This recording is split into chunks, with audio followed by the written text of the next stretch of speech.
शाहीन बाग से लेकर ओखला मोड़ तक जब पुलिस डंडे बजा रही थी तो शिफाउर रहमान जैसी शख्सियतें ही तुम्हारे साथ खड़ी हुई थी। शिफाउर रहमान का कसूर यह है कि उसने धरना प्रदर्शन में लीड किया उस प्रोग्राम को, और वो आज चेहरा बन करके लोगों की नज़रों में आया। पुलिस ने उसको टारगेट किया और ले जाके बंद कर दिया। मीरान हैदर हुआ, खालिद सैफी हुए, ये सारी बातें तो जाहिद उमर ने बताई थी आप लोगों को।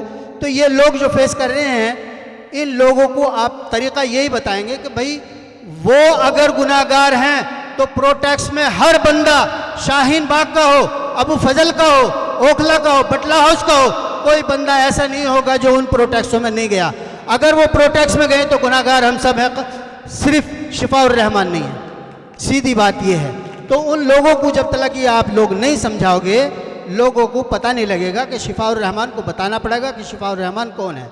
मैं रफ़ी भाई को बुलाना चाहता हूं, जो इंडियन लीग के प्रदेश अध्यक्ष हैं रफ़ी भाई, जिन्होंने रात हमें समर्थन किया बहुत जोरों शोरों शोर से, और ये इनकी पूरी टीम इंशाल्लाह हमें सपोर्ट कर रही है और हमें चुनाव लड़ा रही है। मैं उनसे चाहूँगा कि वो अपनी बात को रखें। अस्सलाम वालेकुम वरहमतुल्लाहि वबरकातुहू। स्टेज पर बैठे हमारे बहुत अजीज़ दोस्त आरिफ भाई, जाहिद उमर, रफ़त भाई, ये पुराने साथी हैं, हमारे बहुत अच्छे करीबी दोस्तों में रहे हैं। चूँकि मैं एक दूसरी पार्टी से बिलोंग करता हूँ जो 13 साल से इंडियन नेशनल लीग से जुड़ा हुआ था। मैं इंडियन नेशनल लीग 1992 में इब्राहिम सुलेमान सेठ ने, मुस्लिम लीग के 2 टुकड़े हो गए थे तो इब्राहिम सुलेमान सेठ ने बनाई थी जब बाबरी मस्जिद शहीद हुई थी। इब्राहिम सुलेमान सेठ का अपना एक नाम है जो आज़ाद भारत के आज तक के सबसे बड़े लीडर हुए हैं। बस इससे ज़्यादा मैं उनके बारे में क्या बताऊं, क्योंकि प्रोग्राम जो दूसरा में चल रहा है ये मजलिस का प्रोग्राम है, और चूँकि इंडियन नेशनल लीग का अभी 11 तारीख को एक रेजुलेशन पास किया गया था, उसमें कहा गया था कि इंडियन नेशनल लीग कोई भी कैंडिडेट दिल्ली के अंदर अपना नहीं लड़ाएगी। तो उस रेजुलेशन में ये भी तय पाया कि फासिस्ट ताकतों को हराने के लिए जो कैंडिडेट हम ख्याल, हम निवाला, हम पियाला, यानी कि जो हमसे इत्तफाक रखता हो, ऐसे कैंडिडेट को हम समर्थन देंगे। तो असदुद्दीन ओवैसी साहब के जो 2 कैंडिडेट दिल्ली में आए हैं, पहले नंबर पे शिफाउर रहमान और दूसरे नंबर पे ताहिर हुसैन साहब, इनको हमने समर्थन दे दिया है।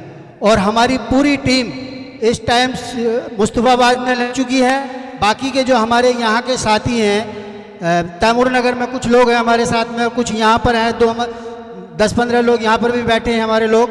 तो हम लोग साथ मतलब आ गए हैं। तो अब मैं एक बात कहूँगा कि एक ही सफ में खड़े हो गए महमूद और अयाज, ना कोई बंदा रहा ना कोई बंदा नवाज, ना यहाँ कोई अब लीडर रहा, ना कोई नेता रहा, ना कोई कार्यकर्ता रहा। अब शिफाउर रहमान रहेगा। शिफाउर रहमान चूँकि यहाँ नहीं है, और शिफाउर रहमान के न होने की कमी हम न खलने दे। हर साथी को, हर शिफाउर रहमान को चाहिए कि वो सड़कों पर आए और घर घर, डोर टू डोर जाएं, लोगों को कन्विंस करें। क्योंकि बातें तो सारी जो पॉलिटिकल बातें हैं वो तो सारी हो चुकी। हमारे छोटे भाई जाहिद ने सारी बातें कह दी हैं, हमारे रफ़त भाई ने बहुत बातें कह दी हैं, अशरफी साहब ने बहुत बातें कह दी। ये पॉलिटिकल बातें तो हो चुकी। अब बात मुद्दा आ जाता है कि हम लोगों के बीच में कैसे जाएं। लोगों के बीच में हम जब जाएंगे, जब हमारी मस्तूरात, हमारी ख़वातीन घरों में जाएं, अपने मतलब साथियों को लेके लोगों को कन्विंस करें। क्योंकि बहुत से लोगों को अभी ये नहीं पता कि शिफाउर रहमान कौन है। जब तक हम ये नहीं बताएंगे लोगों को शिफाउर रहमान कौन है, शिफाउर रहमान के साथ क्या हुआ है, लोग हमारे साथ नहीं जुड़ेंगे। अभी क्योंकि स्टेज प्रोग्राम से लोगों को, काफ़ी लोगों को पता तो चल रहा है, लेकिन जब तक हम ग्राउंड पे नहीं उतरेंगे तब तक हमारे मसले हल नहीं होंगे। और लोग जो हैं, जो मुखालिफ पार्टियां हैं आप लोगों के, वो आपकी काट करेंगी। तो इसलिए घरों में जाके लोगों को कन्विंस करना है। कन्विंस करने का तरीका यही है कि आप गुटबंदियों में कुछ 10-10, 15-15 लोगों को लें और अपना घरों में जाना शुरू कर दें, तभी हम कुछ कर सकते हैं। अदरवाइज़ इस तरह के प्रोग्राम जो हैं ये कभी कभी करते रहें तो अच्छा रहेगा, क्योंकि लोगों को मैसेज भी मिले। सबसे बड़ा टारगेट अगर हमारा कोई होना चाहिए तो वो होना चाहिए डोर टू डोर। घरों में जाएं, लोगों को समझाएं। शिफाउर रहमान आखिर में लोगों से जब लोग आप ये मालूम करें, लोग आपसे कहें कि भाई शिफाउर रहमान को हम वोट क्यों दें, तब आप लोगों से कहें कि जब धरने प्रदर्शन हो रहे थे, जब दिसंबर के पहले हफ्ते से शाहीन बाग से लेकर ओखला मोड़ तक जब पुलिस डंडे बजा रही थी, तो शिफाउर रहमान जैसी शख्सियतें ही तुम्हारे साथ खड़ी हुई थी। शिफाउर रहमान का कसूर यह है कि उसने धरना प्रदर्शन में लीड किया उस प्रोग्राम को, और वो आज चेहरा बन करके लोगों की नज़रों में आया। पुलिस ने उसको टारगेट किया और ले जाके बंद कर दिया। मीरान हैदर हुआ, खालिद सैफी हुए, ये सारी बातें तो जाहिद उमर ने बताई थी आप लोगों को। तो ये लोग जो फेस कर रहे हैं, इन लोगों को आप तरीका यही बताएंगे कि भाई वो अगर गुनाहगार हैं तो प्रोटेक्स में हर बंदा, शाहीन बाग का हो, अबू फजल का हो, ओखला का हो, बटला हाउस का हो, कोई बंदा ऐसा नहीं होगा जो उन प्रोटेक्सों में नहीं गया। अगर वो प्रोटेक्स में गए तो गुनाहगार हम सब हैं, सिर्फ शिफाउर रहमान नहीं है। सीधी बात ये है। तो उन लोगों को जब तक ये आप लोग नहीं समझाओगे, लोगों को पता नहीं लगेगा कि शिफाउर रहमान को बताना पड़ेगा कि शिफाउर रहमान कौन है।